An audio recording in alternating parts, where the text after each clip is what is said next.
It's weird. It was a lot. They're very hateful. I didn't like it. It's okay. Today's cup is my emotional support beverage. Yes, I love that. I love that. What about when it happened in a good way? You ever had that happen in a good way? What, pizza be wrong? Nah, so the other day I go to this spot or whatever, and my man's he was like, yo, can we get the lemon pepper? He was like, I want half lemon pepper, half jalapeno honey. They like, we ain't got no lemon pepper. I was like, yo, Brody not here. So we had to leave and come back the next day. This one nigga that worked there, and he only do it for certain people. So I asked for half lemon pepper, half jalapeno hot, and when it came out, it was the lemon pepper dry mixed with jalapeno wet, and that shit slapped. It was amazing. That sounds like a good. It does sound good though. That does sound amazing. That does sound good as shit. Like that. So I don't know. Yeah. What's up, guys? Hey guys, this is All Docked Up. I'm Chris. That's VJ. That's Penrose.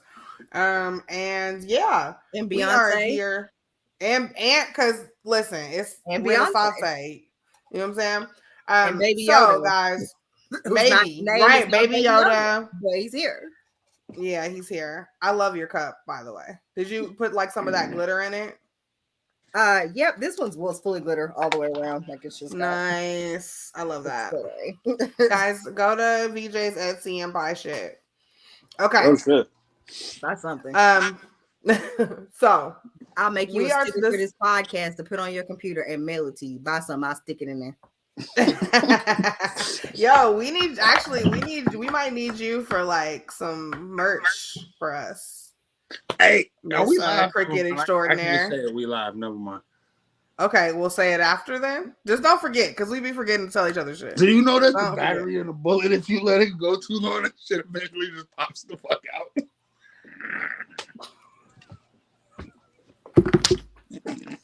Nigga, I thought you was trying to say something to merchandise. This has been All Docked Up. You're talking about sex toys? That's Chris. That's Penrose. I'm VJ. Bye, guys. Cut that shit. I'm leaving.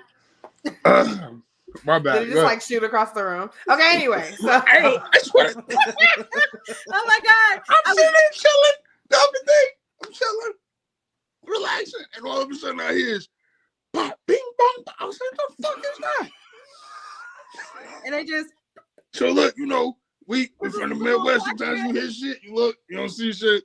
Ain't nobody dead. Ain't nothing happened, right? Nothing happened. I got up and something just caught my eye. I'm like, what the fuck is the top of this thing? And then it hit me like, I don't that think was the bing bong bing noise. And I look, yeah, bro, the battery just blew up, shot the top. I said, damn. Okay. Anyway, I listened to Chris's last episode of Shenanigans with Friends, and so now I'm hearing this man talk about this, and in my mind, I'm thinking hot shot. And so, yeah. Oh shit! Why did I say that? It was a very vulgar episode, like between like saying hot shot more than once, and then I also it was describing a lamp, and I said like salt and pepper shaker. The salt and pepper shakers. Do the fucking pepper grinder. Like it was very vulgar, guys. And in my okay. And then the HR assistant walked into my office to ask me a question right as you were talking about that. And I was like, stabbing the hot shots. And she was like, oh no, it's okay. I can hear it through the wall most day. And I was like, shit. What up, man? Oh my God. She's very chill. God bless her. Because she's great. So this how I know I ain't seen you all in a minute. Because like, nigga, I'm active right now. I gotta eat something so I can do what you do. You're good. Okay, guys. So this. I guess we should probably do our show. Yeah. Yeah, that's what I'm trying. Okay, so this week we're getting there. We are covering. Yes. You know how people be like, "Fuck them kids." Mm-hmm. These. Hey, I don't know, man. We said the niggas ain't seen each other in a minute, but you're right. We need to get to it because I was on Baylor shit the other night. I was like, "Oh, doctor, well, we talk about podcasts." Like, no. We don't. we do talk about podcasts sometimes. We just talked about podcasts. So there we go. We watched it, but we did not watch a podcast. We watched a documentary. No, we did. This is the first documentary that I think we've pulled that isn't on a premium subscription. So just a heads up there. Anywhere that you can watch it, it's gonna have commercials, but they're not too bad. I watched it on Freevee, which used to be Independent Movie Database. Yeah. So that I think it's on Tubi. Shout out to Autumn, on your favorite channel. Tubi go hard. And then, shout out to my auntie. She fucking accidentally put on Tubi one day and has been watching like every bad black movie to her heart's content. Every time I call, she's watching something new and she is enthralled. So BET plus who, sis? Like, listen, Tubi is where all the ghetto-ness happens, if that's what y'all looking. You ever notice that Baby Boy is the one movie that show ghetto, but it has so many ties to lessons, even to this day? Did you ever realize that, like, why was everybody being so fucking hard on that nigga? And this nigga was like 18 or 19 years old. Did anybody ever think about that? Like, I feel like we thought that he was an adult, and he wasn't a fucking adult. 20s. No, guys, he was a hella like teenager. Like he was literally a baby boy, and these niggas was really like on his ass. Like he wasn't a fucking juvenile still, Loki. And that's crazy. I did not know that. I thought he was like 25, and that's why he was being weird and like he's like 19 or maybe 20. He's like 19, maybe 20. So he literally didn't have any alcohol, and his mama was trying to kick him out and be weird and But see, now that you bring that up, it actually makes me look at the movie in a different way. Now, like we had you have no choice. You have no choice to. Yeah, because now it's like, damn. Remember we had a conversation off air about how a lot of races, their kids stay home for a while. But a lot of black families treat their kids like a bill. So 18, you gotta get the fuck out. Because the energy she was giving him, I for real thought this thing was like 25. She literally was like, you 18, you gotta get the fuck out of my house. I gotta have a life too. Like she literally was like that. So like when you look at it knowing that he was not the age that we thought that he was, that shit is very trash. This is very ridiculous. Surprise, that's what the documentary is about today. It is. We're gonna get to it. Hey, look, that's the type of Easter egg that's equivalent to. You ever notice this a nigga in the bed with Paula J in Friday when she cussing out Ice Cube? Yes. That's that type of Easter egg. Like when she grilling him about who the fuck he was at the movies with. Yes, hella nigga in her bed. Okay. Anyway, The Imposter. Like I said, Tubi, Freevee, all of the free places. With commercials. This with commercials happens in San Antonio, Texas. When I first saw it, it didn't have commercials. Sorry, guys. No, same. When I saw it, it didn't have commercials either, and I was like, "Damn!" I thought it was on Netflix or something. It was like somewhere. It was. It was on Prime Video or some shit. Like it was somewhere. They took it something like that. And we do really try hard to kind of keep stuff like on places where like we don't have to like endure commercials. Because like we're all impatient nowadays. Like we act like we didn't have to watch those, sit through those anyway. But okay, so the story is about a missing kid named Nick Barclay, right? Yeah. He was 13 years old, and I'm gonna say I want to just throw 13 out here now, guys, so that we just keep in mind that this nigga was 13 years old when he left. Okay, think about who you were at 13. Think about how you were already, now of course you weren't the person that you are today, right? But you already kind of had a cadence to your voice. You already had like you know what I'm saying? Like there were already distinguishable traits about you that people would be able to be like, yay, that's VJ. Like 5 years later. Oh, what's up? That's Penrose. I haven't seen you in 6 years. Like, but you would it would be kind of that was the person. But you would still know it's me. Like if I show you a picture of me when I was like 2, like, you'll still fucking see that it was me. Like exactly right. You know what I'm saying? Like fucking 13-year-old Christian literally just looked like this. Like literally just like this. Like that's it. But that's okay. I just want to kind of throw that out there because this is thrown into question a lot here, and to me, it seemed very unnecessary. It gets wild very quickly. Really, truly. So yeah, 1994, Nicholas goes missing in San Antonio, and we sit with his immediate family.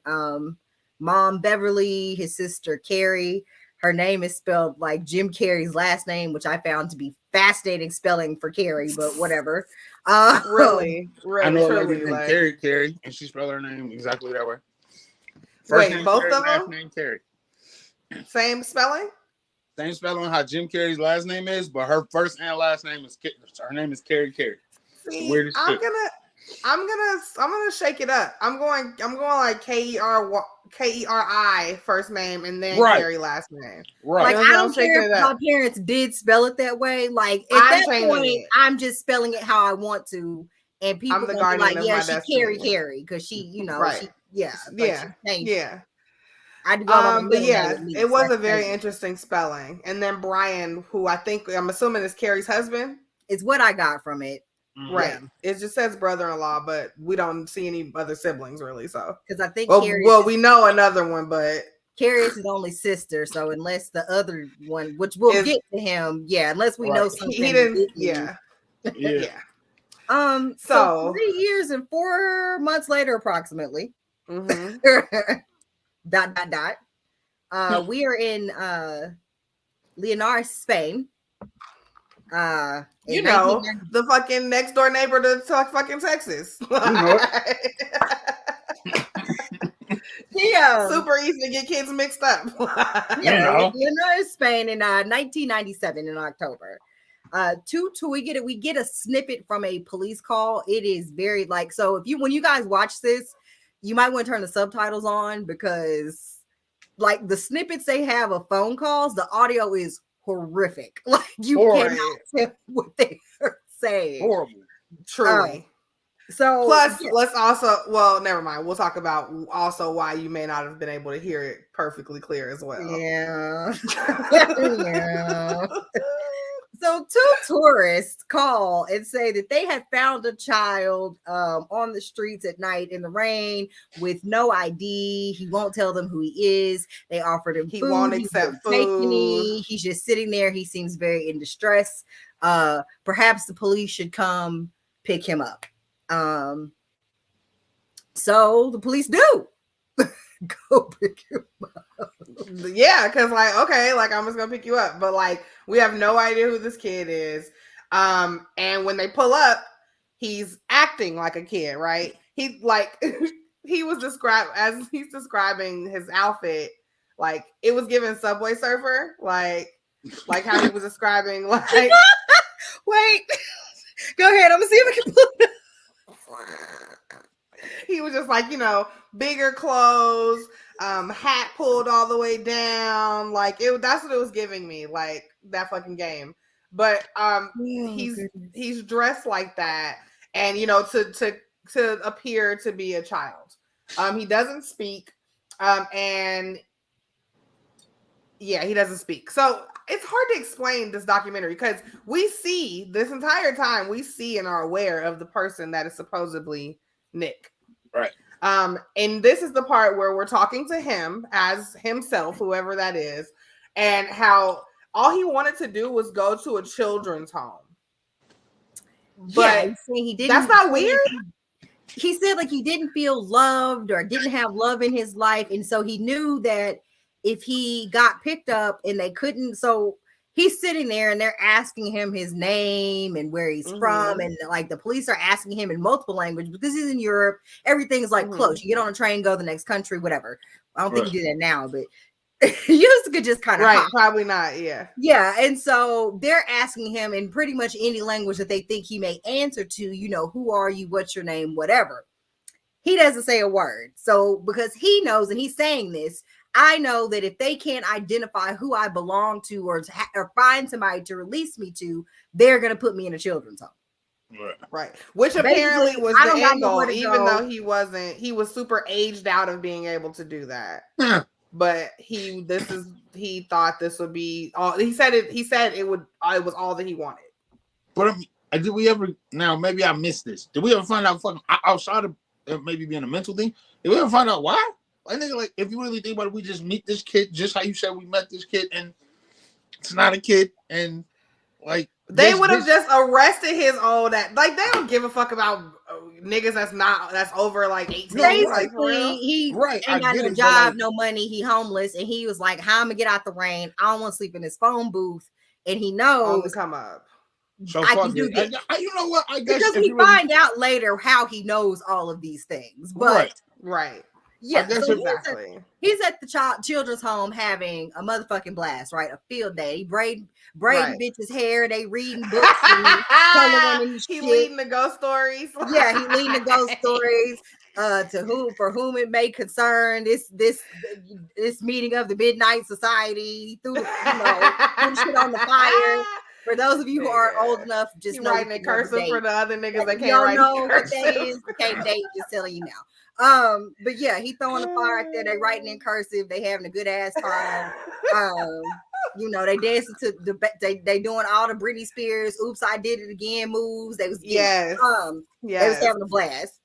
And so eventually they're like, so he is, which I'm kind of going to jump around to make this more cohesive, but basically he's sitting with us telling us like, I would get sent to the motherfucking children's home where they was like, nah, we got to ID you. So what's up?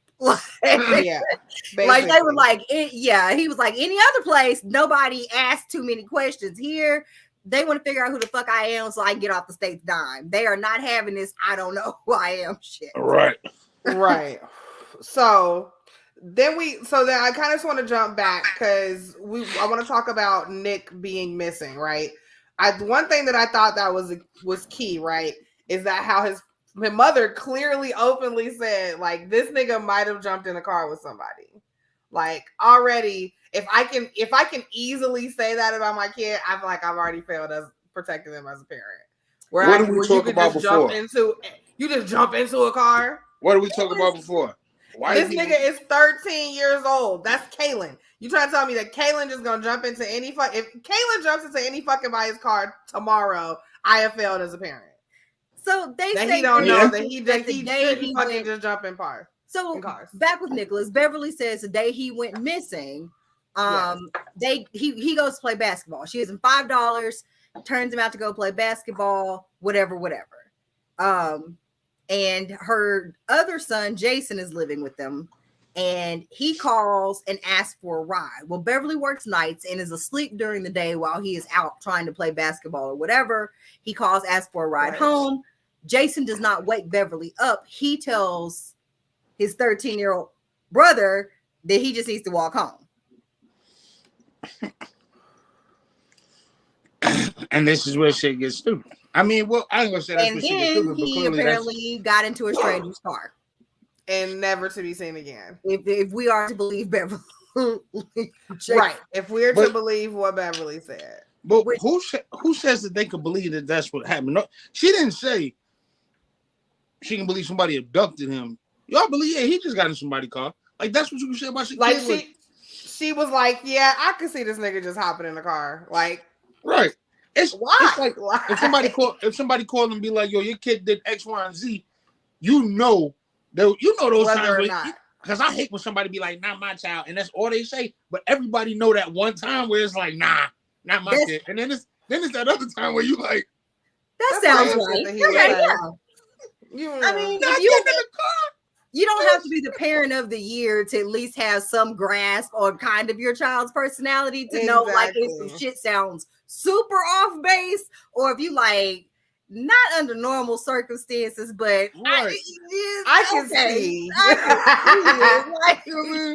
Imagine now, VJ, without you having no children, this is why that part fucked me up so much. Without you having no children, well, can you honestly say that if one of us was like, yeah, the kid's gone, one of our kids is gone, yeah, they probably got in the car, can you honestly still be our friend after your god kid? Could you just be like, could you just see here's the thing. Jamal is 9. Happy belated birthday, child, because it was last week. Happy belated birthday, Jamal. He just turned 9, but Jamal is a Leo and he is a lunatic, and he has been a lunatic since he came out of the womb. He has never, and I mean that in the nicest way possible, but he's just it's just no holds barred with him. And so I think I've told this story before where Jamal is he doesn't have a filter. And so him and his mom, his dad, and his brother and sister, they moved into a house like a year and a half ago. And some of his dad's family was in town, but that was their first time coming to the house, and they were sitting on the porch drinking. So one of the guys just kind of went to the side of the house to pee instead of going in the house. Jamal saw him and stuck his head out of the window and was like, hey, why are you pissing on the side of our new house? Well, listen, is that a lunatic or is that a valid ass question? It's a valid question, but the thing you don't even live here, like. But I say all that to say, Jamal is not the type that would go like it's no, like that. If you could tell me a lot of shit transpired. If you told me he punched somebody at school, probably. If you he had a good reason in his mind, but he did it. If you told me he stole some gum or something, I'd be like, maybe. But if you tell me that Jamal was like, yeah, I'm going to get in this random stranger's car, I'd be like, you are telling a bold-faced ass lie. Because he'd have been like, bitch, who are you? I know him. He'd have cussed. He'd have said the whole shebang and been like, nigga, I can't get in your car. My mom said. Aunt Jameek said, don't get in the car with nigger strangers. And he'd have said it like that. And it was like... they would have had to grab him, but it would have never been he'd have got in. I can see that. No, so long story short, now I can't be friends with nobody where their kids just get into random cars. Now I will say in Beverly's possibly drugged out defense, possibly come on, girl, out, I know for sure. Come on. It was 1990. But bitch, 1994 was not 1976. Like exactly, like. But we were living. We were risking our lives in 1994. We did. We were risking our IP addresses back in 94. In 94, kids were still roaming the street like. Facts. Now, I mean, granted, we would have not, as Black people, would not have gotten in the car with whatever. I don't know what San Antonio looked like at that point. He might have been doing that regularly, like getting rides home from people, and just came across a motherfucker that happened to be like a pedo bear. Like, I don't know. That was like, you're not going home. I'm not excusing the parenting because the answer should always be don't get in the car with some people you don't know. But he's a 13-year-old who has very poor parental supervision, who is probably not the first time he has hitchhiked a ride home from wherever. Like, let's be real about this. That's not the first time. That's valid. It couldn't have been because his mom would have been so lax to say that he just get in the cars. She said it too casually. Yeah, he would get in the car with somebody because he showed up at their motherfucking house with some stranger that brought him home. That is not the first time that shit happened. That's why she was like, yeah, he would. Because he's done. She can see it. She can see it because she saw it. He did it. So, okay. So, going back to Fake Nick, right? So now Fake Nick is in this orphanage or wherever the fuck. And he's like, okay, I got to figure out my next step because like BJ said, these niggas is like, yo, you really on a dime. Like, if we don't figure out who the fuck you belong to, you don't know what to do. So, he starts calling all different types of police stations in the United States. But I want to point out that good as they felt, they leave him alone because they've taken him to like the offices to try to figure out. Like, he's not in the home. They've removed him, taken him to the office. They trying to pin down where they taking him. He convinces these people to leave him alone in this office building overnight. No need to take me back to the home. Just let me stay here. I'm gonna just chill here. Y'all go to the crib. You said it was your anniversary, right? Y'all ain't it a boy? He convinces them that he's gonna call his parents, but he wants to be alone. He doesn't want, anybody to tell him. He doesn't want anybody to be there. He's gonna call his parents. But I need to be alone. So lock me in the point. Look, to your point earlier. Yeah, the white boy got in the car and he probably shouldn't. But it was 94, like you said, we was living risk. The 90s, we know what the 90s was. Do it kind of right now, it would not make sense for a nigga to be in that situation and all this weird shit goes on and to be left alone because he asked for it. Back then, if you really think about it, was it weird that they left that nigga alone? Technically, he cried and was like, please, I just need to do this by myself. Right. I don't want them to hear it from some random people. Lord knows what he told them because this nigga is a grifter extraordinaire. So niggas still had the honor code in the 90s. We believe you. Yeah. Also, I want to point out that this man is 23. Like, by the way, like, he is 10 years older than the person. Right. Like, how don't nobody see this? This is what I'm saying. Remember when I was like, big emphasis on the fact that he's 13? Right. So now at the very most, he's 16 and a half. Hey, VJ, before you came on, before Chris pressed live, I said, yo, this is the type of shit that made me believe the world is fake. Because it's like a video game. It's like, all right, you got it. we're gonna You're make 23 and you live in Spain. In order for you to get America. your passport, you gotta find a missing kid that you could kind of resemble and get smuggled into the U.S. to go to dusty ass San Antonio to live out your days. Ready, go, boss level, boom. Like that. That's because I'm like, what the fuck is the? Come on, man. When the nigga is calling. So he say he stayed overnight. He wake up. I mean, while he's calling the police station. Back to what Chris said. I just wanted to interject. New York, they left him alone. New York. It's this kid that is definitely American. Y'all should come check it out. Hey, Chicago. It's this kid here, and he just does this. Like, he's just calling all these like big U.S. cities and just getting all these police stations just this information. Then he's telling them he's a cop, though. Remember, he's telling them he's that's what I'm saying. Yes, he's not saying, hey, I'm Nicholas like Barclay. He's saying, hey, I'm detective such and such. I'm fucking caseworker, blah blah blah. I'm fucking whoever the fuck, so y'all can talk to me. The kid won't tell him his name. The kid not talking, right? Or some shit. But yeah. The kid, I'm with him right now. Like, the kid is right next to me, but he just like really don't feel like talking to right now. So like I'm calling on his behalf. Okay, so look. Then they was like, okay, boom, like this is a cool story, but like here go the number to fucking missing children and shit.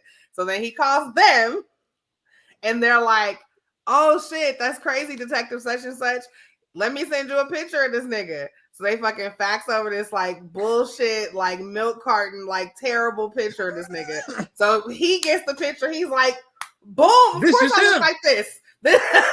This is obviously the kid next to me because it was such a vague picture that he was like, it's cool. I can probably get away with this. And keep in mind that he's calling he calls the National Center for Missing and Exploited Children.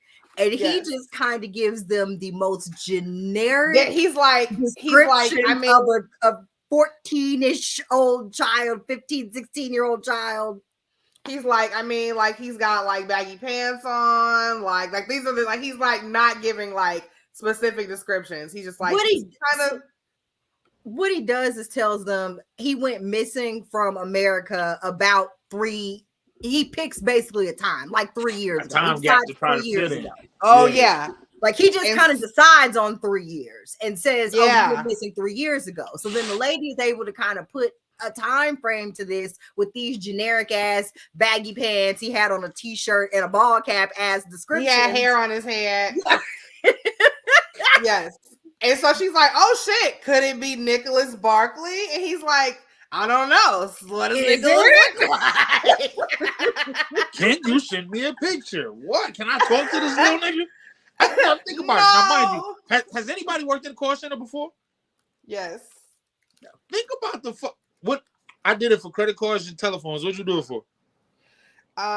Tech service for TV and customer service for fucking Pottery Barn. And I promise you, this is gonna make a point. You said customer service for Pottery Barn? Yeah. Have you done it? All right. You mean to tell me? I know it's 94, but a woman working in the call center for the center of missing children. Nigga, you remember those times you got pulled in that office? Hey, Chris, let's listen to this phone call. And of course, what did you do wrong here? Oh, the quality assurance recording. Oh my god! Listen, what do you think? What do you think we could have?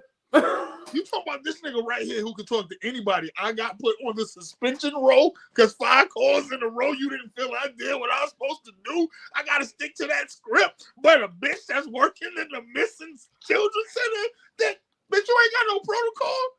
She didn't do her due diligence. And she was like, do he look like a Nicholas or he look like a Brandon? Like, I got both. Right. I mean, I get wanting to help them and you faxing or whatever, but I just would be like, I just talk to him of something. Like, you need to send a picture of him or this needs to wait till the morning when something's open to help. Like I'm the one with the database, nigga. You fax me a picture. and I'll tell you who I think it is. Like, now think about that time. Also, I just want to point out that's what that nigga. This is what this nigga was walking around. Like. This is what the nigga who was pretending to be Nicholas. This is how he was dressed. And this is how he That's literally what he looked like. Because he like look how that nigga looked. He had that big ass coat and that backpack and that hat the whole time. That's how he was like, yeah, it's a kid missing. That's what the kid looked like. Like a street urchin. I was like, what the fuck is this? He got that motherfucking picture of Nicholas the same way. Like, you ever walked in like an old person, Chris, like somebody you know, even if your grandma friend, something, you'd be like, last time I came over here, she had a new bread maker. Like, yo, Darlene, what's up with this new bread maker? And you find out like QVC is getting her every night. That's how easy he got. It was like, how you just say, oh yeah, this him, bitch. I mean, you ain't got. She didn't. She never said, "Oh, this is him." She said, "Here go a picture." No, I'm talking about when he got the picture. He's just like, "Oh yeah, this him, my nigga." The nigga stop. You the only person he want to talk to. You the only person that know. I sent you a picture of Nicholas Meyer. You know it's him because you know he from America. You know all these little small details. He don't want to talk to nobody no more now. Right. Now that I work at the missing kids place, like I'm about to find your parents, nigga. You don't want to talk to me, like right? Cool, like you caught America from Spain.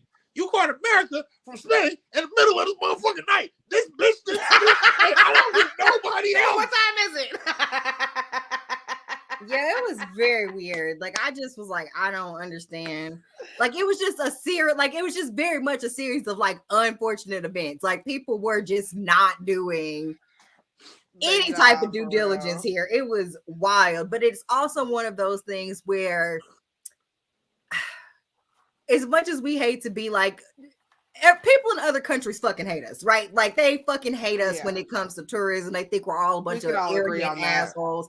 But when it comes to like children and trafficking and that type of shit, you get to yelling about fucking blonde-haired white babies, white children being trafficked through Europe. Motherfuckers get to jumping. Like, well, where is he? Like, so it really was just kind of like a series of shit that just snowballed because I was like, true shit. Yeah. Every time, like if it had been little Quanta from fucking Nairobi or some shit, right? Like they'd have been like, girl, I don't know. We'll get you back when we can. Go sit down. Like until then, like learn this language. Very true. So. Darcy and baby with this Irish accent. What?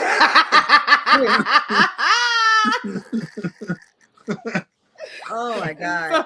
So they call bitch dancing the jig and make this bitch dancing the jig and make the meanest cabbage.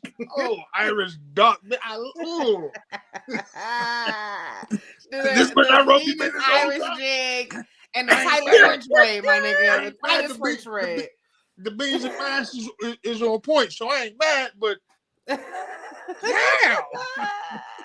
This bitch make the best chitlins and fucking corned beef and cabbage. Like, what is happening? Come on. She drunk by 12 the day before St. Patrick's Day. They got that Irish accent. Got that Irish accent and it took all her. They called Bev at work. One long braid. Oh, Bev wasn't at work. They called Bev at work. Bev wasn't at the Stop and Shop or whatever the fuck. So they just wrote her a damn post-it note that said. And keep in mind, this is wild. It's a wild documentary. This lady's son has been missing for damn near 4 fucking years. Not a peep heard from this child. And the people call from Spain and are like, we have Nicholas. They didn't call her at home and said, Bev, girl, you need to call these people back immediately. They wrote that shit on a post-it note and left it for Bev to see at her next fucking and was like, Niggas in Spain said they got Nicholas. Literally, Spain called. They have Nicholas. Not a person. The fucking country of Spain called you, Bev, and said they have Nicholas. They got your motherfucking son. The whole country got your son, girl. Hurry up. Spain took your son. Hey, now peep though. Peep. They said you can call him after 8. Hey, look. It's 1994. Ain't no telling what Bev work. Call after 9, girl. Look, motherfucker. Go now. Imagine a place that you don't really know. You know that place where you don't really know your coworkers, or you know somebody that work at a place. They don't know that person coming up that next shift. Oh, I don't got Bev number. Right. The government is supposed to know. I hope this shit don't blow away over. Hey, right. It's 8 o'clock. That's wild, though. It is wild. That's like I would have maybe called my manager and been like, "Yo, I think Bev need this note right now." Admittedly, I don't know all my coworkers. I don't know everybody that works in the shop or wherever. But if somebody come in the office talking about your child and your ex-wife, parentally kidnapped your daughter 5 years ago. They've apprehended her and they have your daughter. I mean, make a trip to HR to be like, "Hey, girl, that's what I'm saying. Do you know Brian?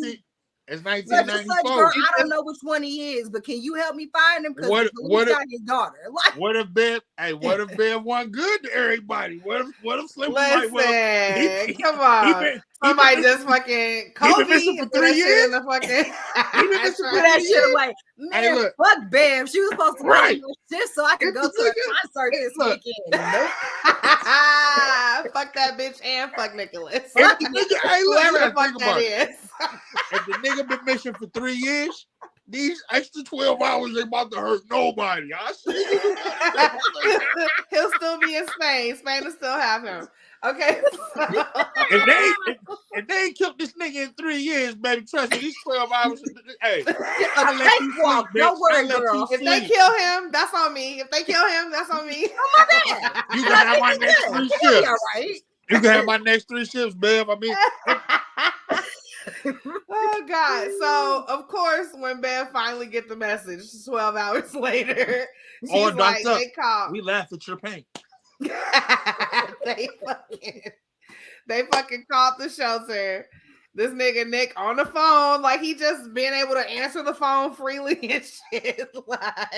Which I thought was crazy. Like he purports himself to be a caseworker, social worker, Jonathan Doran, something like that. But he's purporting himself to be the caseworker. Oh, I got Nicholas right here. He's been tortured and abused, so he doesn't want to talk to anybody. But this is definitely Nicholas.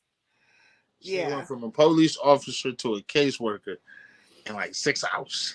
Harry on the phone, and she was like, "No, fuck that. That's my motherfucking brother. He gonna talk to me. He knows what it is." So she get on the phone, and he holding the phone, and he like.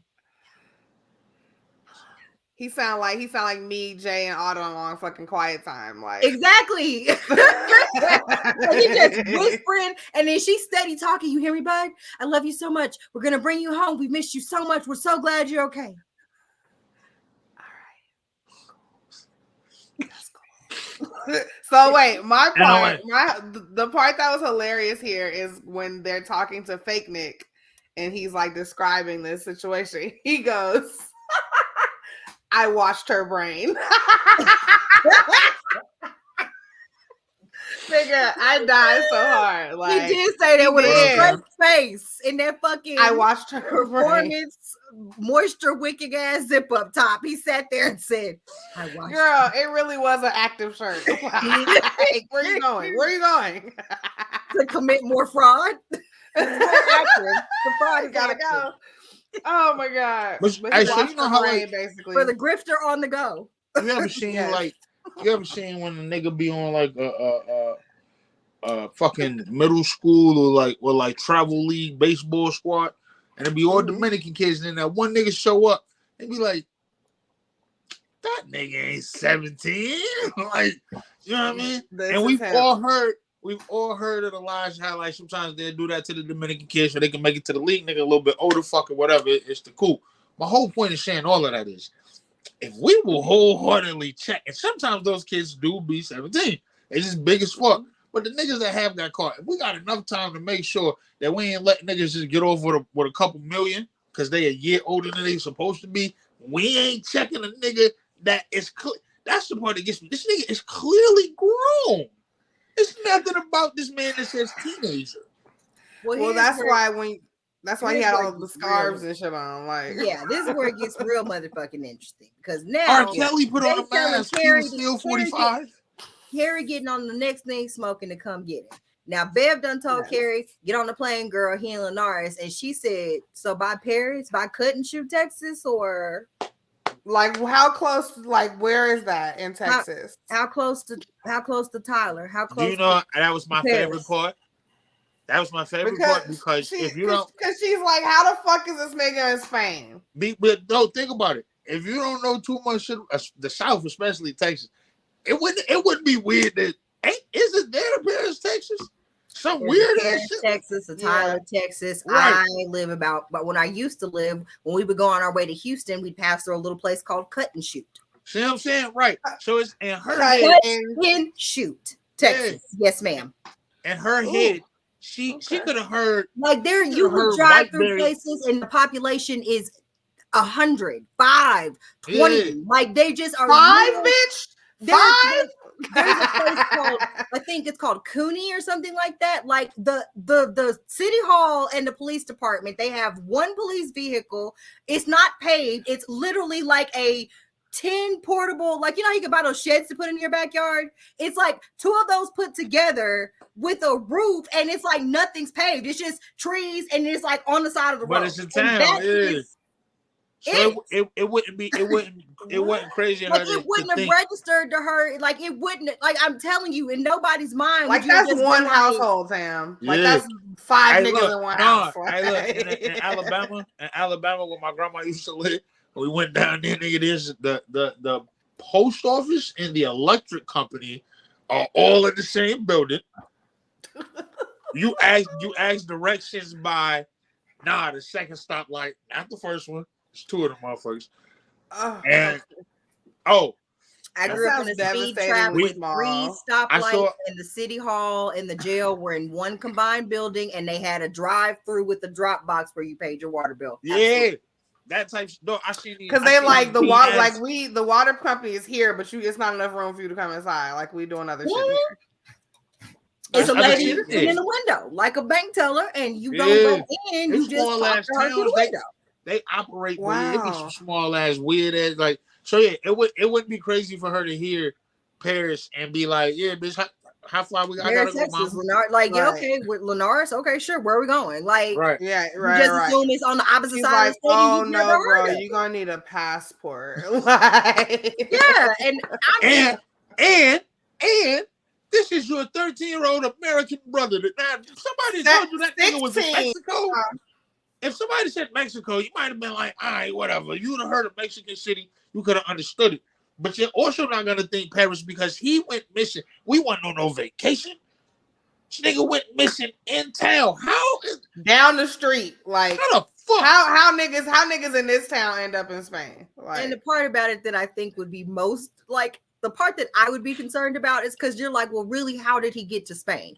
Because you're leaving America to go to Europe. You need a passport. You don't have no identification, no ID. Nothing. Like, how did he even get on the well, I guess this is pre 9/11. You could just kind of go. This is when niggas come on with their family to the gate and shit. So I was like, I have to keep reminding myself that the airport security didn't used to be what it used to be like this. We don't even remember what it used to be like almost. That's crazy. Even post 9/11, my ex of mine, she somehow left her fucking ID at the crib, and they was already at the airport. Her whole family, they had to leave her, and she sat at the airport for like 24 hours and like fucking with security or something. But somehow they did enough background check and checked all of the shit she said, and she was allowed to take that trip with no ID.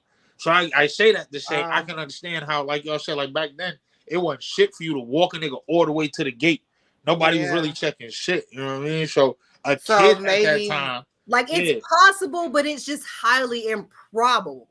And then my thing is, they're in San Antonio. If you told me that he got trafficked to Mexico, I wouldn't blink an eye because I had walked across the border into Mexico, partied all night, almost got put in jail, had to give the fucking police my diamond earrings out of my ears and all the cash in my pockets, and then just walked right fucking back across the border and looked up at the Bank of America bank and was like, damn, like, like I was like, if you'd have said he got trafficked into Mexico, I absolutely would have been like, yeah.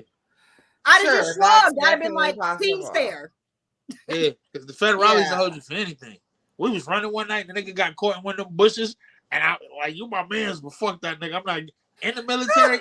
Hell no. I ain't fucking with them. Like, I just, if they'd have said that's what you got to do. Exactly what she said. If you don't, if the nigga, the federales want it all, they can't even fit them J's. They want them. Because if you don't get that nigga up, I come off my shoes. Yo, whatever the fuck bullfrogs. Shit you not, drinking at a goddamn Bullfrogs. I could see the fucking border. Like, I'm sitting in front of the Bullfrogs is here. The border is here. I could have reached my hand across the street into America.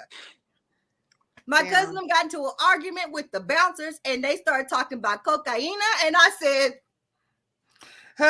goodbye. I'm leaving. Let's go. I just whatever with that. I was like, please don't take him to jail. Just I can't just here take this shit. Take it, whatever it is, take it. Yeah. So if they took Nicholas to Mexico. It's my man's. He got stuck in the bush. He was a little nigga. He got stuck in the bush. I pushed through. I was like, bro, I looked back. I was like, I love you, bro. I kept pushing. I'm not going to jail in Mexico. No. I don't know how that man got the Spain shit is so the point is, guys, is that it would have been, even with the lax security, I feel like it just wasn't in the family's like immediate mind that he would have been in fucking Spain. And I don't think and then it also should have been there because like Carrie said, I didn't even know how you would get like what that is. How do you get there? Right. So like in their mind, how the fuck would he even have gotten like no there's no frame of reference for that. She gets on and the they plane. have that thought, but they don't doubt it. Right. Carrie get on the plane. Meanwhile, the Center for Missing and Exploited Children mails a actual good picture of Nicholas to these people so that they have again, he's just walking freely around this center, getting mail addressed to himself, but they don't know who he is. But he's getting mail addressed to himself. They don't send it to Nicholas Barclay. They send it to Jonathan caregiver, caregiver. Or whatever. So he intercepts this and opens it, and it's a full color photo, and that's when he realizes he does not look like this person at all. Nicholas has blonde hair. He looked at a grainy black and white photo. It looked like a milk carton picture. The part I didn't understand about that is that they send you the full profile, missing this haul, this whatever, hair, eye color, hair color. So you didn't read any of the flyer? No, he just was like, I close could be enough. him. I could be him. Like he had to just look at that black and white picture and be like, close enough, because none of that makes sense. Not at all. But Nicholas has blonde hair, blue eyes, and he has a distinctive gap in his tooth. And he has tattoos, which wild. Wild that he had tattoos. Finger tattoos at that. Before he got abducted, like this nigga was tatted up. Like he had 3 fucking tattoos. Like that's wild. Right. When they said that nigga had a gap in his teeth, they flashed a dude's smile and it had like gaps everywhere. And I was like, yeah, that's shade. Yeah. Because like I think that he thought that might have been one of the things he could have got away with. Right, but that's what I'm saying. Can you imagine the pain of like for real looking at this nigga and being like, yo, this ain't my kid. But then you see the gap and you like, oh, that might be my kid. You just really wanted to be your kid. You know what I mean? As stupid as the people were for believing it and going and they went as far as it did. But anyway, go ahead. My bad. No, you're good. We meet FBI Nancy. FBI Nancy was like, so Nancy is she's in the San Antonio field office, I think, and Miss Nancy is like, it's very Southern white lady. It's just very Southern white lady, and she's just like, I just told them, when they get Nicholas back here, I need to sit down with him so I can do our investigation. We at the FBI take this very seriously. Like she just was she loved her job. Yeah, she loves her job. So meanwhile, Imposter she look like she say nigga dick. Yeah, you say nigger a little bit, just on the weekend. Dude be like, give me say nigga dick. She's like, no, I can't say that. I'm not racist. He's like, I love you. She's like, give me that nigga dick. Don't tell anybody. Yeah, she's just on the weekends, just a little racist on the weekends. Right. Oh my god. So yeah, Nicholas is apparently going through a rebellious phase. If any of you haven't figured that out yet, Nicholas was not the crowning pinnacle of the family. Right. He was doing shit he had no business. Now they don't specify what the shit is, but we find out later from the neighbors that Nicholas was getting the cops called on him. They was out there shooting, fighting, cutting up, whatever. I didn't want to be insensitive to the family and call them white trash. It was very wonderful world of the whites. It was giving. Yeah, it was giving white trash, and I wasn't trying to say that, but it was very much giving me that. And very much so. If he would have been like, if in some imaginary shit, if he could link his lineage to the whites of West Virginia, like it wouldn't surprise me. It wouldn't surprise me at all. Very much, because I just was like, this is something. Anyway, we also keep in mind this man has an accent. This grown man has brown hair, brown eyes, a 5 o'clock motherfucking shadow. He got a chin goatee and shit, and a big square face and shit. And this nigga has big ass testosterone, fucking filled out ass face, and they saying that this the same baby. And I'm like, okay, I don't see it, but okay. And the tattoos, the tattoos just faded. I guess they just. No, he had a girl in the child center. Apparently, they know she was doing real tattoos. Little mama was doing baby tattoos out of the orphanage. So he got her to put the little tattoos on his finger. So he got fresh tattoos and then dyed his hair blonde. I do remember him dyeing his hair blonde because he got scared when he seen the picture, right? And it was a horrible dye job at that. Like it was real bad. That passport photo was extreme. The passport photo was given a whole lot of like, I don't remember those gigs back in the day, like when you could pick up the phone and it was like you would press the little button on the cord you got, and that would be the person calling from the mall or some shit like that, and they would have a fake ass like. It looked like he worked that 1 hour photo. Yeah, it was. So to kind of speed it up, like basically he has to prove that he's Nicholas, and at this point he's thinking this is not going to work. I'm about to go to jail. Right. Carrie shows up with family photos because they've told Carrie on the phone he does not remember anything. You know, he's been horribly abused. He's been brainwashed. He doesn't know shit. Right. So Carrie shows up. Remember me? I'm your sister. Look at these pictures. This your mama. This your daddy. This person. And she kept saying he just looks so much like Uncle Pat. We didn't ever see a picture of Uncle Pat. And I need to see Uncle Pat real bad. Right. In my most real bad, because I'm not understanding. She looked like her mama. She looked like her mama. And fucking I don't remember what little brother looked like.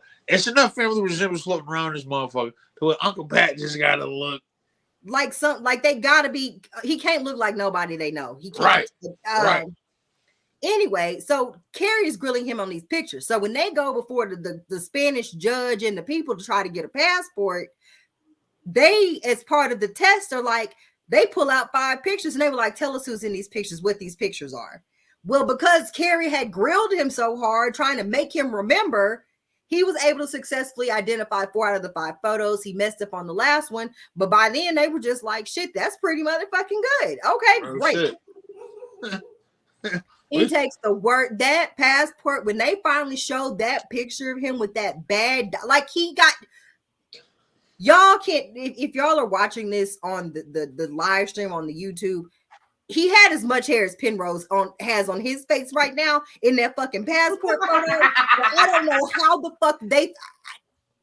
And then wasn't this little boy naturally blonde? Yes. the day. So listen, as a man growing up, you start dating girls, y'all do different shit with your hands, shit. The first day, like, it's not my job as like a little 16-year-old boy to understand what like dyed roots are, or when a girl be like, I can see your roots, that means something. Oh, bitch, your dye is growing up, whatever. I say that to say that when I learned it, it made sense to me. Like, oh, okay, they be checking for each other. I say all that to say, but look at this goddamn passport photo, nigga. Your hair, this is the worst dye job ever. Your hair did all the roots is there, man. Like I can see everything. It was real bad. He looked. It was real rushed. He looked like a meth head. Like he didn't look like a 16-year-old. He looked like some drugged out methy person bro. just like pulled out of the rehab center and been like, "Here, stand here and take this photo." Like it was a lot. The whole family shows up to like get them off the plane. They all hugging him and shit. He is wearing a fucking Arctic parka with a fucking scarf wrapped up to here, like he finna walk through the Sahara, and his fucking ball cap with this bad dye job. And all they keep saying is, well, he went through so much. We expected him to be different. I expected him to be quiet. I just want to point out that if you go missing for 3 years, unless they have burned you with acid and removed your fingers or cut your nose off or something to disfigure you, you are not, your facial structure is not, you're like stress isn't going to make your jawline be different. Like they didn't say they gave him like the drug cartel plastic surgery special. Like he said he got his eyes dyed and they dyed his eyes with the solution. Yeah. And I still in my mind am like, well, what is that solution? Right. Like, which is what? Like, but then I remembered that Tiny's eyes are blue like a husky, and that's not. They didn't just like super glue a fucking like color contact to her eyeball. No, so there actually. Then I remembered that there actually is like a thing you can do and have your eye color change, but that was more recent. Like that's weird. So like I know it exists, but I'm like, did it exist in like 94? Like no, it definitely didn't. And if it did, that nigga couldn't afford it. Like I was like, it's like because I kept thinking about it, and he's like, it was a solution, but then I'm like, well, that exists now. I mean, it might have existed. Then it could have been some other shit. It had to be a way to niggas just gonna just fucking waste a liquid that people later on use as a cosmetic fucking enhancement. Like they would have just made him wear contacts for a little, for a little kid, like that they, or they just would have kept him hidden. Like true, they probably would like if the hair dyeing that would have made sense. Like honestly. Like little buddy probably could have came to them with the brown hair and been like, they dyed my hair. They dyed my hair. What were they gonna say? Like he's been tortured. They were willing to believe everything else. True. Right. True story. But then he would have to bleach his fucking his roots so that it looked like it was coming back. Exactly. So, they get on the plane and go home. He wakes up in San Antonio in the middle of nowhere. Like they don't live in good San Antonio. They live in like I didn't know there was a difference. Well, like, cause like the way they show it, like they live on like basically like they don't live in from what I gathered, the way like the roads and stuff look, they kind of live like when you live like outside of the city limits. Got you. Like where, you know, like you got like that co-op ass trash pickup and shit, like you live on rural Route 2 or whatever. Like that's what I gathered from where they live. Like they don't live inside the city limits. Now I do want to point out that, okay, so they picked them up from the airport and everybody's, you know, trying to make him feel comfortable. It's like that. He's not talking a lot, but then he did say something to somebody because they noticed an accent. But like, just like we're saying, like the eye color thing is probably not likely. Like, it's also not likely that a nigga tortured your accent away, like, or tortured you into an accent. Like a nigga, like a Frenchman can't like torture me, and then now I'm just like, ooh, ooh, ooh, ooh. Like, you know what I'm saying? Like, I'm not gonna just like adapt that fucking accent. Like, no. And if you had a very country or like southern like accent, I don't think that somebody could torture that out of you. Right. And then just make you just engulf this. It's not even about speaking Spanish. This deep, non-movable Spanish accent. So every day strong. You just get back out. Say it again. Like I mean, you can that only goes so far, right? Like like if your accent's very country, like even with me, I get mad, I say some things, it's very thick. Yes. I can move it to about here. But it doesn't go away. Right. Like I can match diction with other people if I'm listening to them, but I can't just all of a sudden be French. Like, I can go from here to about here. I can't get over here. Right. And it doesn't work in reverse, guys. It just doesn't. It doesn't. Because we always laugh and joke about like baseball players in the off season, like they've been playing in America for 18 seasons, and them Dominican accents are not fucking leaving. These niggas still don't speak a lick of motherfucking English. So that ought to be an indication that the shit is not. It doesn't work. Nobody knows what David Ortiz is saying. Ever. And look how long that motherfucker has been here. Look, we ought to be able to understand something he's saying. No. When Keenan do that shit on SNL, oh my gosh, my favorite. That's my favorite. I just want to go get some mofongo, and then we're gonna. There's a place. I swear to God, when I was like, "Yo, Slim gave me the chicken and the rice," I shouldn't have ate the chicken. It was good. Right next door. So this is a place called Epic up the block. It's like a food hall, everything in it. Right next door.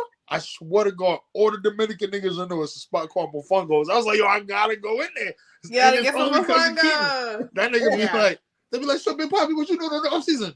You know, just gonna go home and eat some Mofongo. Yeah. I love it. But the real Big Poppy, real shit. Nobody know the fuck that nigga saying. And he been here for and he been here for so long. Dog, Nicholas. It just the fake Nicholas was over here just skinning and grinning, the accent on full display. Listen. Then so we find out that the call that the tourist made to say to come pick up this child, he faked that shit too and made it too. Ain't nobody out there and found him. He just got in the payphone booth, called the police, and then pretended to be a scared, abused kid because that nigga is crazy. We meet Charlie Parker, Private Eye. It's a good name. That's the man's name. No, I'm saying Charlie Parker PI. Like I would hire that man. Maybe. I sound like I wouldn't hire him because I saw him on this documentary. Look, hey, but don't that nigga sound like he would be like the not mainly focused but reoccurring artist nemesis in the Private Eye field? Dick Tracy? Yes. Like Mark comes in and like tries to like steal the case out from under you. Right. And have, like, a crossover episode where maybe you work together. Like, I was about to say, every now and then him and Dick Tracy get along, they work together. Or whatever. And then that when it's all over, they're like, we're still enemies, right? And then Charlie Parker. It's the comic book show. It's dope. He stole Dick Tracy like. Remember Dick Tracy had the first like iPhone watch. He stole that from Dick Tracy. I don't know. He really Charlie did. Parker PI. Like nigga, what? Dick Tracy was like my favorite movie for so long. Dog, for real. Charlie, the most gangster name ever was Flat Top for a very long time. Nigga. Charlie gets hired to track down Nicholas Barclay because Hard Copy wants to. Remember Hard Copy? Hard Copy wants to do. Yes. Hard Copy. That same song used to scare me. Hard Copy wants to do an interview. Right. And FBI Nancy is telling them no.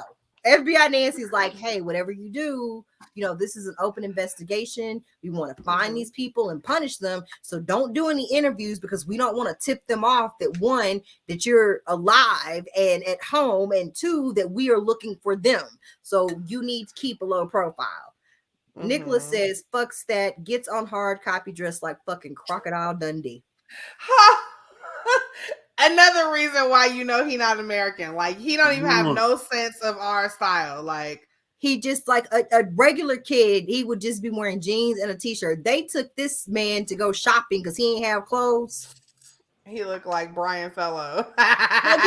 He's wearing a fucking fedora, fucking wide brimmed leather sun hat in every fucking shot of him. and sunglasses. That's because he was trying to conceal his. But what's wrong with a baseball cap if you're a 16-year-old? Like he is wearing these fucking wide brimmed fucking ass, the mask ass hats in every fucking shot of him. He's dressed like the fucking mask. Like that is like. And nobody said anything. Like he is not dressed like a child at any point in this. The only time he was dressed like a child is like the first day they sent him back to school. Yeah. And every day after that, he's dressed like a 40-year-old man. Not even 20. He's 23 and he is dressed like he's 40 the entire time he's in America. I shit you the fuck not. The entire time. He is dressed like he is about to go fucking walk through quicksand. Like he's about to rescue. Like not somebody torturing you into having bad fashion sense. Charlie is not fooled. Charlie meets him. He did that hard copy, and Charlie was like, "Bitch, I know you fucking lying. I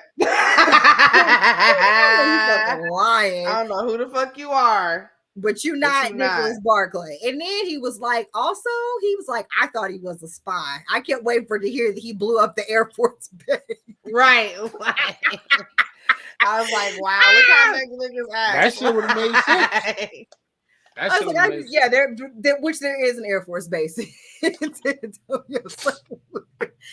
sense. He just was like, oh shit, like this nigga's about to blow all the shit up. So he asked for a picture of Nicholas's ears because he has learned from Scotland Yard that you can identify people by their ears. Real shit. So he gets the picture and he doesn't go put it in any fancy, database or spy software. No. Where does he put it, guys? Down the thing. Adobe Photoshop. Yes, Adobe Photoshop. And he's like, and he did when that like the little red joint, he like did the like little Pinterest shit about the ears. Like, look at these little ears. Yes, listen. What year is this now? Whatever year this is, they for sure thought Adobe was when it that first hit for all things. Like 97, he in Adobe Photoshop doing it. And so he's going to town. He calls Nancy. Now, Private Eye Charlie calls FBI Nancy, and he is telling Nancy, "Hey, girl, like I looked at the ears. He's not." It's not him. It's not Nicholas. I don't know who he is. I think he's a spy. Y'all gotta come help me. I need backup. He gonna blow up the Air Force Base. He gonna blow everything up. Nancy's sitting in her desk filing her red nails, and Nancy politely puts the phone on her ear like this. And Nancy was like, "Charlie, while I can understand your concerns, truly I can. It just wouldn't be couth of me to call those people and tell them that their child is not who they think they are. Do you have any proof, Charlie?" It sounds like Charlie looking at Photoshop like, "Bitch, did you not hear me?"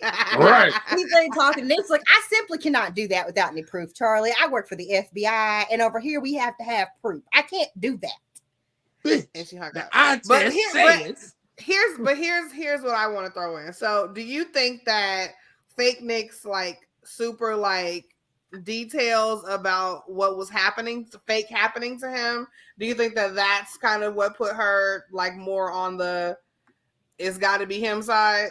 Yes, because Nancy has apparently not worked in the FBI long enough to know that motherfuckers lie.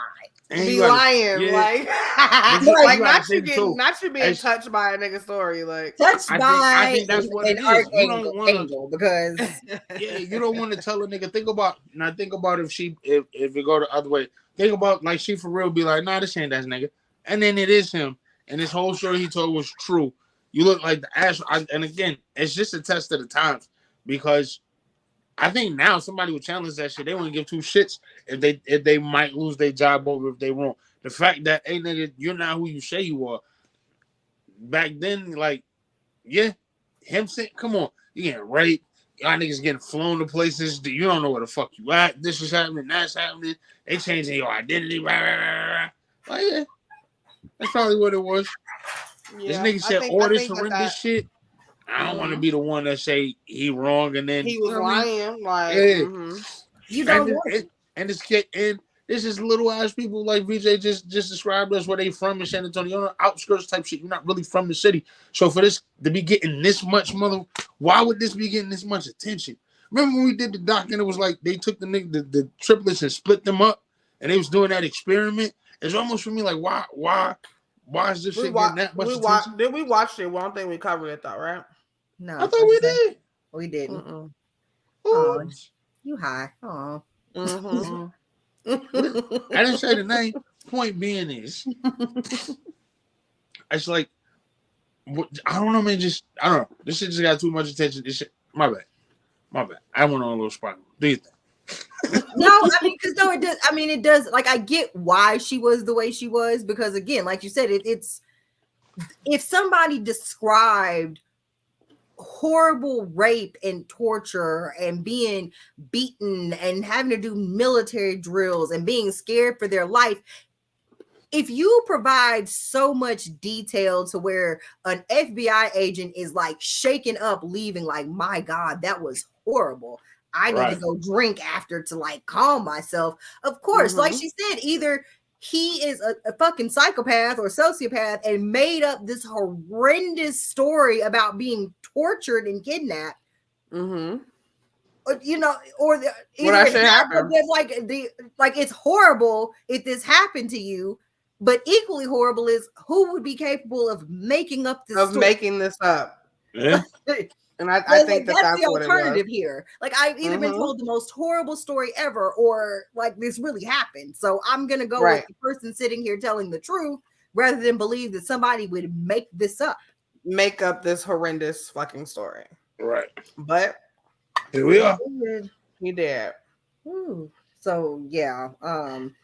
This is when we find out that they go take him, like, so he goes back to school and shit. He's settling in. The family's like, and the FBI was like, well, we're still doing the investigation. So we're going to take him to Houston, have an expert do a forensic exam, you know, because we're still, this is a criminal case. Like, we're glad he's home, but we got to figure out who took him and if they are holding other children. So they take him to Houston, and Dr. right off the bat was like, you don't just get no French accent. And also, that's a grown man. Like, also, look at his 5 o'clock shadow. That was like, those are the bones of a fully formed grown ass man. His frontal lobe is all that's fused up together. That's not no teenager. Like, I don't know what to tell you. The way linguistics work is it's no motherfucking way that he grew up in fucking San Antonio, so he was 13, and then he was missing 3 years, and now he got a French accent, and he don't know what the fucking word brainwashed is. Come on, man! So, you need to tell me. Remember, you said I washed her brain. Like, so you don't grow up somewhere for 13 years and don't have a grasp of the way idioms work. So exactly. No. And that was the part that was killing me, because I was like, it was making me feel like he just like he obviously super rushed into this, like whatever the fuck this is, but it's just like you not even like thinking like the next steps. You're just like doing it as you're going, and it's like you just getting yourself in more and more trouble. Yeah, he's not because like he should never went to the United States. Because I mean I skipped over it, but at some point he does think about, like, he tries to escape like twice before he even leaves to go to America. So he knows, and then he tries to hitchhike one time, and they fucking find him. They're the car that he pulls over. But see, that's what I'm saying. Like, I feel like a lot of times when he was like acting like, oh, I need to stop doing this, like he wasn't ever gonna stop doing it. Like, he wasn't trying very hard. Was fake. Like, he was trying, but not hard enough. Like, he was pacing back and forth. Like, that lady was in there asleep. Like he said, I could have gotten a taxi and got to the train station and been gone. But you chose not to. But you did. Because this is what you wanted to do, right? And then you went to the States, and you shouldn't have, but you did, like, right. And now here we are. So Nancy is coming back with him. Nancy calls Karen, was like, "Hey, girl, don't freak out, but that's not Nicholas. It's a stranger in your house. It's a stranger. Took a while to figure out. Right. There's no way he could be who he says he is. He's got to be someone else. He's got to be someone else. Get here, because he got a 5 o'clock shadow, and he don't talk the way Nick do." Oh, doctor. Oh my God. We'll laugh at your pain. He used to adore you. Now he ignores you, girl. It's time. Because he don't understand English. Pop quiz, who are the people in this photo? So and Carrie's like on another line screaming like a nut job. Nancy says, like fucking shrieking into the phone. And so Nancy's like, we don't know if he's dangerous. You know, let the FBI handle this. I'm gonna bring him back. You don't have to be at the airport to pick him up. We're gonna handle this. This says they get off the motherfucking plane. Carrie standing there, arms wide open, like fucking Creed. Like, ain't nobody never told her. Like, no one told her silly ass to stay home. And then when they cut to Carrie, Carrie says, well, Nancy didn't really present it that way. Carrie, she didn't present that nigga didn't belong to y'all. I just don't know how many ways you present to someone. This person is a stranger and a possible danger to your family. Like, I feel like Nancy told her, that's not Nicholas. He got to go. Right. Yeah. And I don't really know what her deal is. Like, no. And so then Nancy is like, we need to get a blood test. So Nancy goes to Beverly and was like, hey girl, could you submit? I know this is a lot, but could you submit I know your child or whatever, but could you just submit some DNA so I can at least verify it's him so we can move this case along, get it closed? She says Beverly laid down in the fucking floor and refused to get up and said, you will not make me go with you. And I'm very confused as to what she thought this was, because they simply could have just swabbed her cheek while she laid on the floor. And Nancy was just kind enough to not put her kitten heel on this lady's neck and take the swab. And take that shit, right. So I don't really understand why she did that. Like, did she think it was a drug test? Like, I'm not sure. Like, it was very odd. She said she doesn't remember doing that. The reason she doesn't remember doing that is because Beverly's on drugs, but that is a story for another day. Yeah, because they don't say it, but it's implied. It's there. Yeah. Something is not. Anyway, so eventually,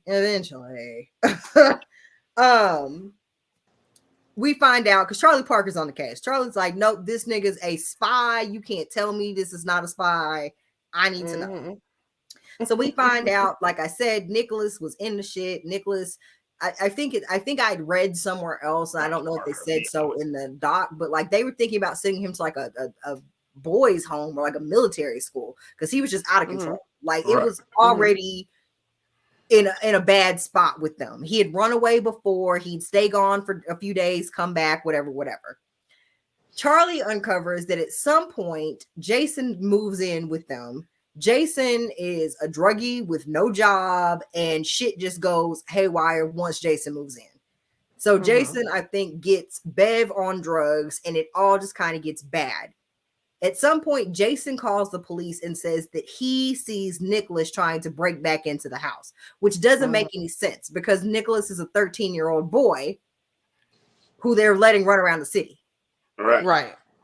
Nicholas has a house key. Right. Like, why would he be trying to break into a home that he stays at? Like, when he's run away prior to this and come back. So if you're saying it's been a couple of months, why would they... What purpose would him breaking into the home serve? Right. So Charlie thinks that something has happened to Nicholas and Jason is the person that did it. Right. That's what that shit sound like. Why would you? Yeah, I mean, that's a hell of a story to make up, like you said. If this kid is already on the loose like that, and that's how he normally lives his life. Again, his mother was very nonchalant. Yeah, he probably got to go with somebody. This type of people we're talking about.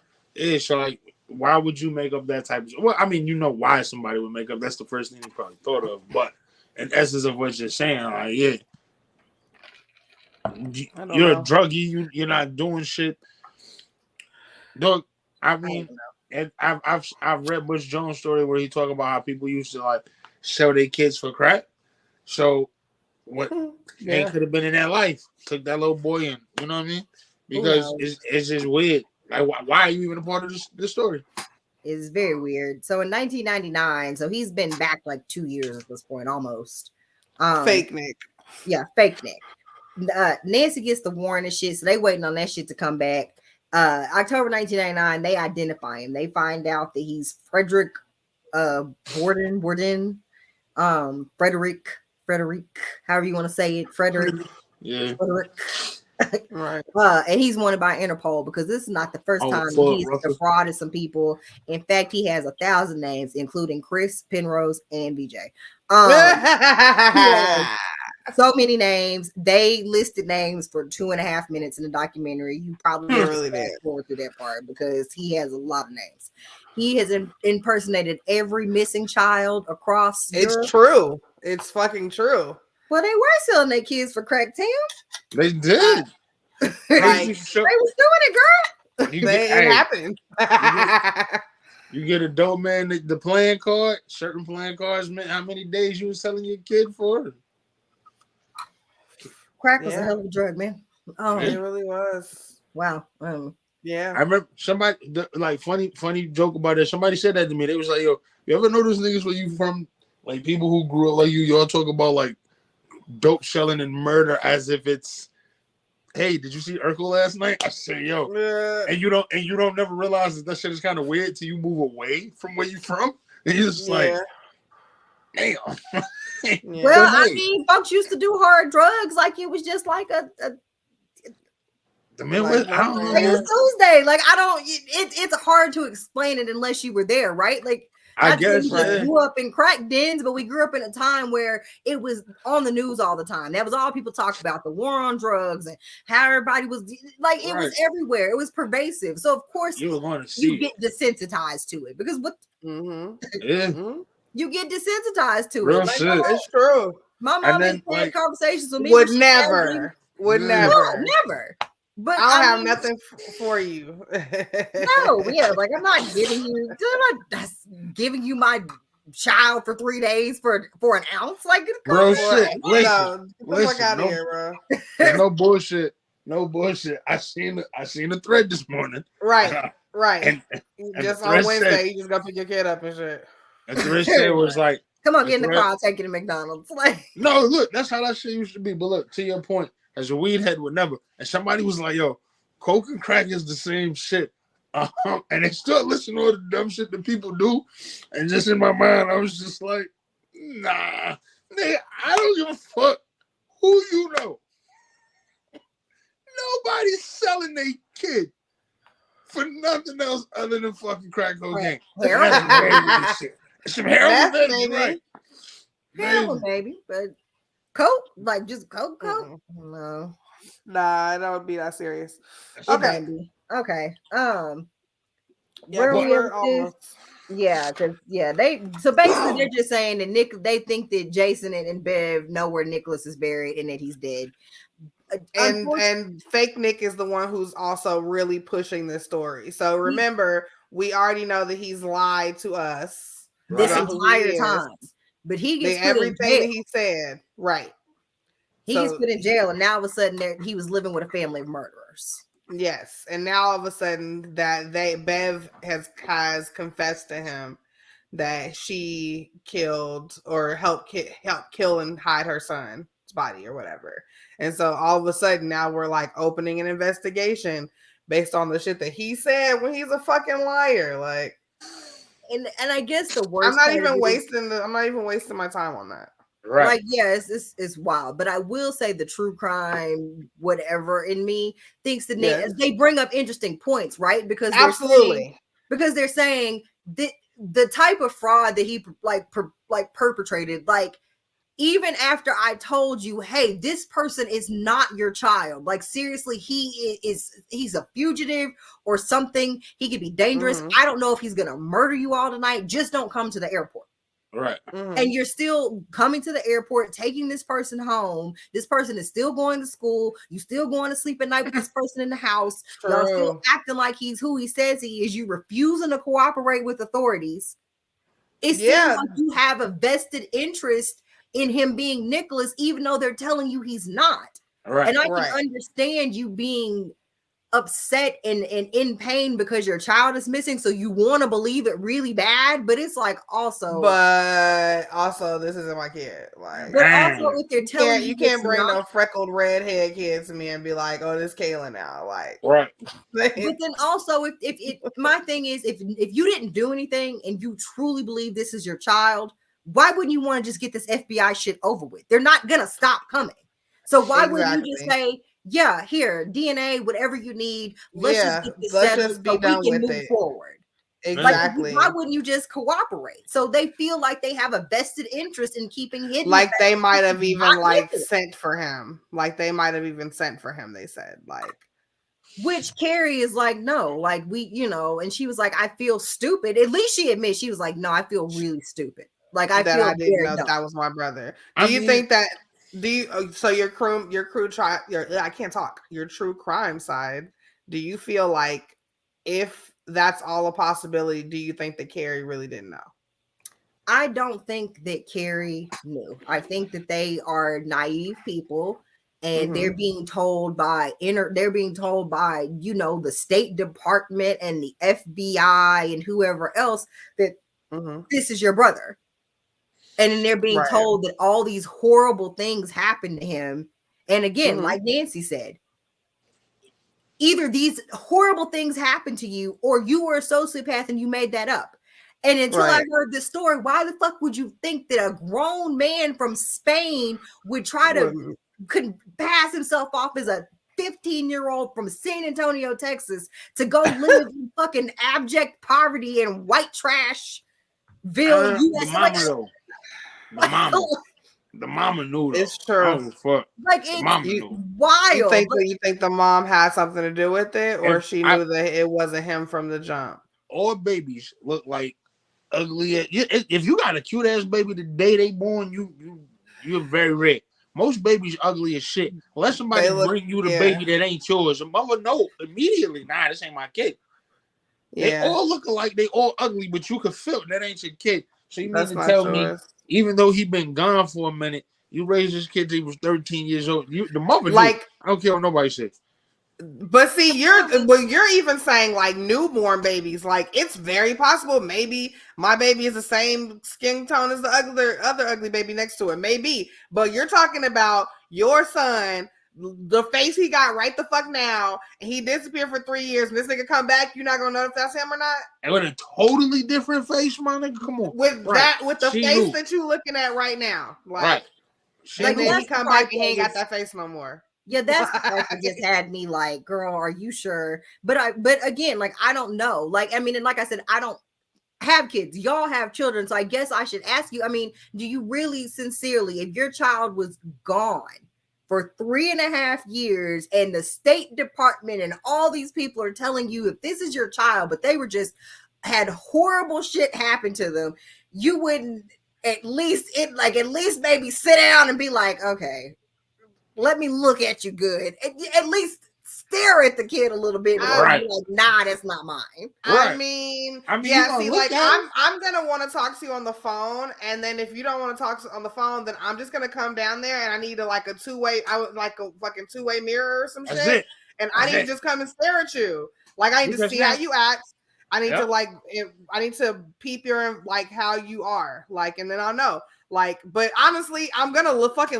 If my kid disappears tomorrow, like I'm gonna remember his fucking face. I'm gonna continue to always look at pictures of him and always remember what the fuck how he is. So like I just, and that's what I kept trying to figure out. Was there just so much emotional trauma that they just couldn't get past the fact that like they just wanted it to be him so bad, so bad. Yes.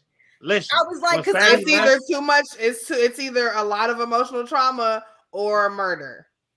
Exactly. I mean, because in my mind, I'm just sitting here thinking to myself, if you pushed the baby out of your goddamn cooter and you looked at it for 13 years, you mean to tell like man. I can't. It's that. Like I can't. Because a kid could disappear at like 2, right? Like a kid could go missing at 2. It might be a little difficult for you to really see what that person might look like at 17 when you didn't see 13. You know what I'm saying? When you didn't see 9. That's different. Like that's different.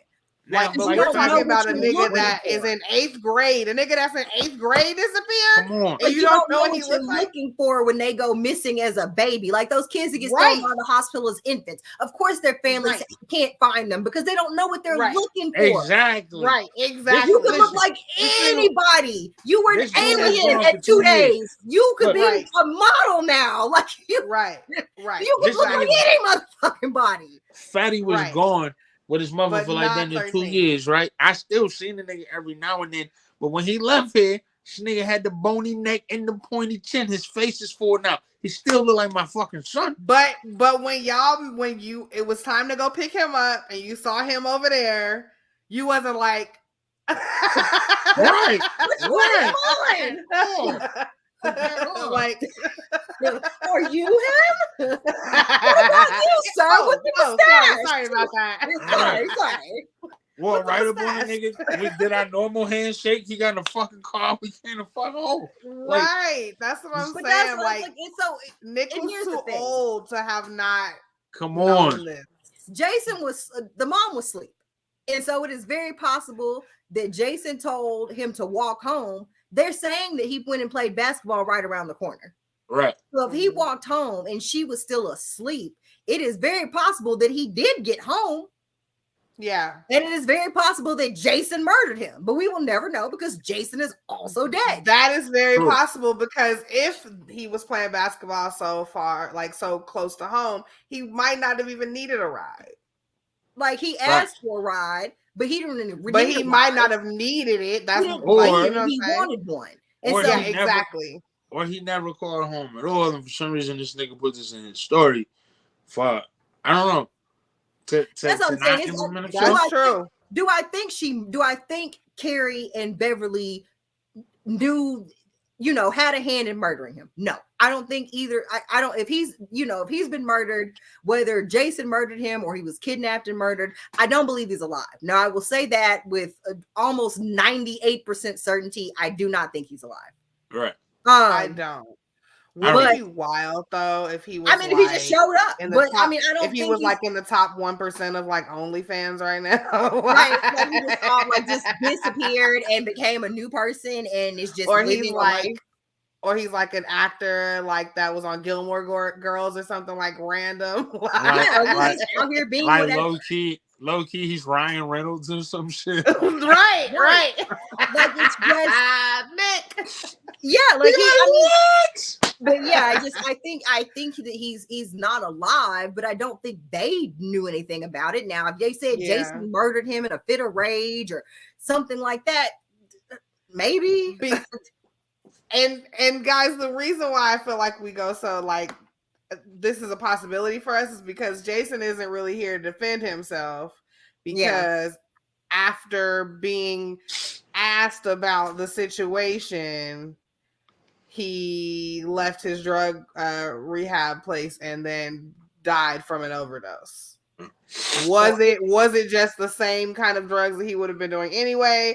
Was it the guilty amount of drugs? Yeah, like is he just like tired of being in rehab and said, "Fuck it, I'm going on a bender"? Like this ain't like at the time it could be bad. Like he might have been planning to leave drug rehab that day anyway.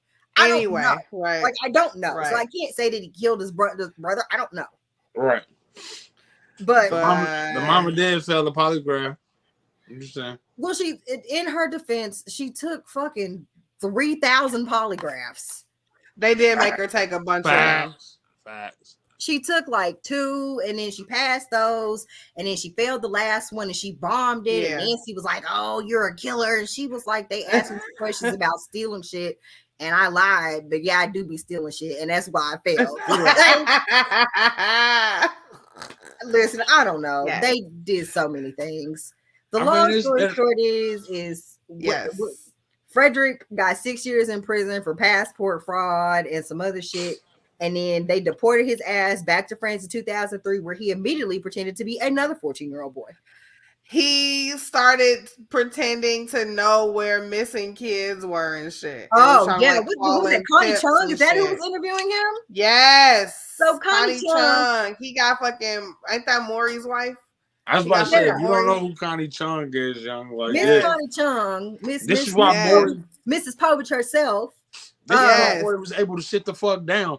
Remember, Exactly. Maury wanted to be serious. That nigga said, "Oh, Connie got this today." Yeah, nigga. she was on the serious news. Like, That nigga, you take immediately trash TV. nigga. Once he Yeah. realized Loved his it. life was good, oh, she ain't leaving me either. But she said that he was just sitting in his cell making hundreds of collect calls to people pretending to have information about their kids. And then when she asked him about it, he was like, I don't know. I should be doing it. I don't know why. Anyway, this nigga got Which deported is back kind of to- how he got here. But yeah, he's just like fake it till you make it. Anyway, he has a wife and 3 kids. Damn. Where did this nigga come from? Who is his parents? How did we get His dad was a Nigerian and his mom was young. His granddad was racist. That's what I wrote. That's how they worked out. And he didn't feel like nobody loved him. And so then he went around soliciting love from families that were missing their children. So. Kids. It's like the Tinder swindler with no money. Well, that nigga didn't have money either. Huh? Yeah. I mean, that nigga didn't have no money either, technically. Nah, I'm saying that he was getting at least he got that PJs. is true. Like you would think if you're gonna run a grift, like you would at least try to be like the missing child of rich people, like so you can get something out of it. And this nigga had his lies in order. He sent the same picture to every chick, the busted head, him and Peter. Oh my god, enemies is after me. I ain't never seen a nigga. I got short hair. If I was to get into a scrap, some niggas coming after me, this hair right now would not look like this. This nigga was very cute. It's taking headshots. Very cute. Yeah, he was. That's what. Come on, man. My enemies. My enemies.